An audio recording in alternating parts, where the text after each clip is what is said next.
آپ نے حضرت عمر سے فرمایا عمر تیرے زمانے میں ایک شخص آئے گا، اس کا نام ہوگا اویس، اس کا قبیلہ ہوگا مراد، اس کی شاخ ہوگی کرن، اس کا رنگ ہوگا کالا، قد ہوگا درمیانہ، اور ایک سفید نشان اس کے جسم پر ہوگا۔ جب وہ آئے تو تم اس سے دعا کرانا، علی تو بھی کرانا، عمر تو بھی کرانا، اور میں قسم کھا کے کہتا ہوں کہ اویس جیسوں سے دنیا بھر جائے تو عمر و علی کے ایک بدن کے بال کے برابر نہیں، لیکن اس کے ذریعے سے ایک پیغام آگے پہنچانا تھا۔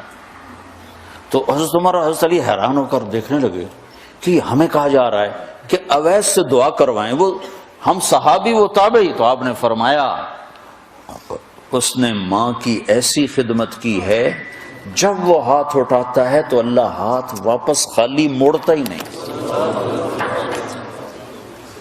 یہ پیغام پہنچانا تھا کہ ماں باپ کے آگے جھکو۔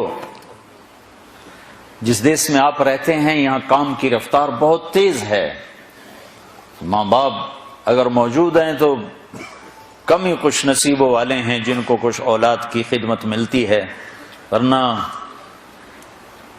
دیواروں کے ساتھ ہی زندگی گزر رہی ہوتی ہے۔ تو عمر رضی اللہ عنہ جب خلیفہ بنے تو ہر سال حج کرتے تھے، ہر سال ان کو ڈھونڈواتے۔ اب مجھے یہ نہیں پتا درمیان کے کوئی سال ہوں گے کہ ایک سال آپ نے حج پر سارے حاجی اکٹھے کر لیے، ایسے اپنے سامنے کا کھڑے ہو جاؤ بھائی، سب کھڑے کر لیے، کہنے لگے بیٹھ جاؤ سارے یمن والے کھڑے رہو، تو سارے بیٹھ گئے، یمنی کھڑے رہے، کہ سارے یمن والے بیٹھ جاؤ، قبیلہ مراد والے کھڑے رہو، تو سارے یمنی بیٹھ گئے، مراد والے کھڑے رہے۔ اس سال میں یمن گیا جماعت میں تو اویس کرنی کے گاؤں گیا، ان کی جگہ پیدا ہوئے، جو ان کا قبیلے کے لوگوں سے ملا، اس علاقے سے گزرا، دیکھا کہ اچھا یہاں وہ ہستی پیدا ہوئی تھی۔ خشک پہاڑ ہیں، بالکل خشک پہاڑ۔ پھر آپ نے کہا مراد والے بیٹھ جاؤ، قرن والے کھڑے رہو، تو صرف ایک آدمی باقی بچا۔ تو آپ نے اس سے پوچھا تم قرنی ہو؟ کہ جی ہاں۔ اویس کو جانتے ہو؟ کہ جانتا ہوں، میرا سگا بھتیجا ہے، میرے بھائی کا بیٹا، لیکن وہ تو تھوڑا پاگل سا ہے، آپ اس کا کیوں پوچھ رہے ہیں؟ تو عمر رضی اللہ تعالیٰ عنہ رونے لگے، کہا وہ نہیں، تو پاگل نظر آتا ہے۔ پھر آپ نے پوچھا کدھر ہے؟ آیا ہوا ہے حج میں؟ ہے؟ کہ جی ہے۔ کدھر ہے؟ کہ جی اونٹ چرانے نکلا تھا عرفات کی طرف۔ تو حضرت عمر نے حضرت علی کو ساتھ لیا اور دوڑ لگائی اور پہنچے عرفات کی طرف، تو دیکھا تو ایک آدمی ایک کیکر کے درخت کے نیچے نفل پڑ رہا اور اونٹ اس کے چاروں طرف چل رہے ہیں۔ تو یہ دونوں حضرات بیٹھ گئے، تو انہوں نے اویس نے محسوس کیا کچھ آ گئے لوگ، تو انہوں نے نماز مختصر کر دی، سلام پھیرا۔ تو حضرت عمر نے پوچھا کون ہو بھائی؟ کہا جی مزدور ہوں۔ کہا تیرا نام کیا ہے؟ کہا جی اللہ کا بندہ۔ کہا بھائی ہم سارے کے بندے ہیں، میں پوچھ رہا ہوں جو نام تیری ماں نے تیرا رکھا وہ کیا ہے؟ تو وہ تو پہچانتا نہیں تھا کہ عمر کون ہے، علی کون ہے، وہ تو پہلی دفعہ حج پہ تھا۔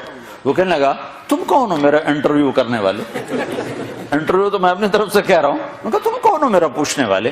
تو حضرت علی بولے یہ امیر المومنین ہیں عمر بن خطاب اور میں ہوں علی بن ابی طالب۔ پھر وہ ایسے ایک دم گھبرائے، دونوں کو سلام کیا، میں معذرت چاہتا ہوں میں نے پہچانا نہیں۔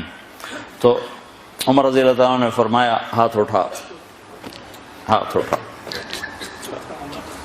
برمنگم والوں کو پیغام پہنچے کہ ماں کی خدمت کیسے کی جاتی، کہ عمر جیسا ہاتھ اٹھوا رہا ہے، علی جیسا، علی جیسا۔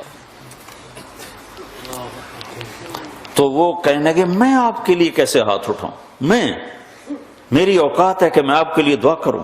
کہاں، ہمیں ہمارے نبی کا حکم تھا کہ اویس آئے تو اس سے دعا کروانی ہے، کہ جب وہ ہاتھ اٹھاتا ہے تو وہ ہاتھ خالی نہیں آتے۔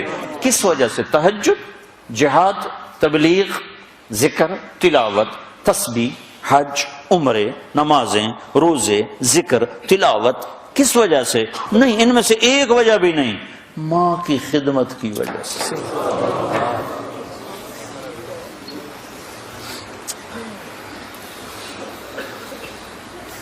پھر ایک اور جگہ آپ نے فرمایا کہ لوگ جب جنت میں چلیں گے تو اویس بھی چلے گا، جب جنت کے دروازے پر پہنچے گے تو اللہ تعالیٰ فرمائیں گے اویس کو روک لو، باقی کو جانے دو.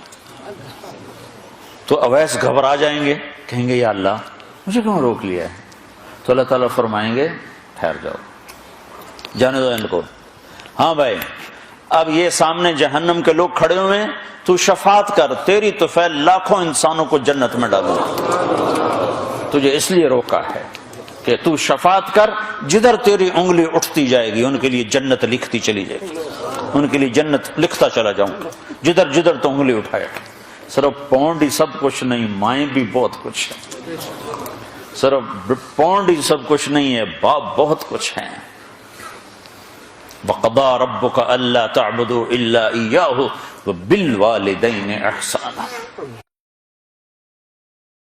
پیاری ماں مجھ کو تیری دعا چاہیے، تیرے آنچل کی ٹھنڈی ہوا چاہیے، لوری گا گا کے مجھ کو سلاتی ہے تو، مسکرا کر سویرے جگاتی ہے تو، مجھ کو اس کے سوا اور کیا چاہیے.